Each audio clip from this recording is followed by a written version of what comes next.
भाभी और नंद की कहानी। कहानी का नाम समझदारी की सीख। एक गांव में राधा नाम की एक लड़की रहती थी। राधा की शादी हो जाने के बाद वह अपने ससुराल में आ गई। उसके ससुराल में उसकी नंद सुषमा भी रहती थी। सुषमा और राधा की उम्र में अधिक अंतर नहीं था, इसलिए दोनों में अच्छी दोस्ती हो गई।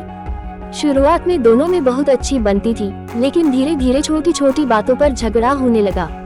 सुषमा को लगता था कि उसकी भाभी घर के काम में उसकी ज्यादा मदद नहीं करती, जबकि राधा को लगता था कि सुषमा बेवजह उससे नाराज रहती है। एक दिन दोनों में जोरदार झगड़ा हो गया। सुषमा ने गुस्से में आकर राधा को बहुत कुछ कह दिया। राधा भी चुप नहीं रही और उसने भी सुषमा को खरी खोटी सुना दी। झगड़े की आवाज सुनकर घर के बड़े लोग आ गए और दोनों को शांत कराया। रात में राधा बहुत परेशान थी। उसे समझ में नहीं आ रहा था कि क्या करना चाहिए।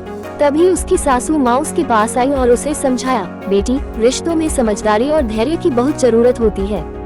सुषमा अभी छोटी है, उसे समझाने की कोशिश करो। तुम बड़ी हो, इसलिए तुम्हारी जिम्मेदारी है कि रिश्तों को निभाने में समझदारी दिखाओ। सासू माँ की बात राधा के दिल को छू गई। अगले दिन सुबह राधा ने सुषमा से माफी मांगी और उसे प्यार से समझाया। सुषमा को भी अपनी गलती का एहसास हुआ और उसने भी माफी मांग ली।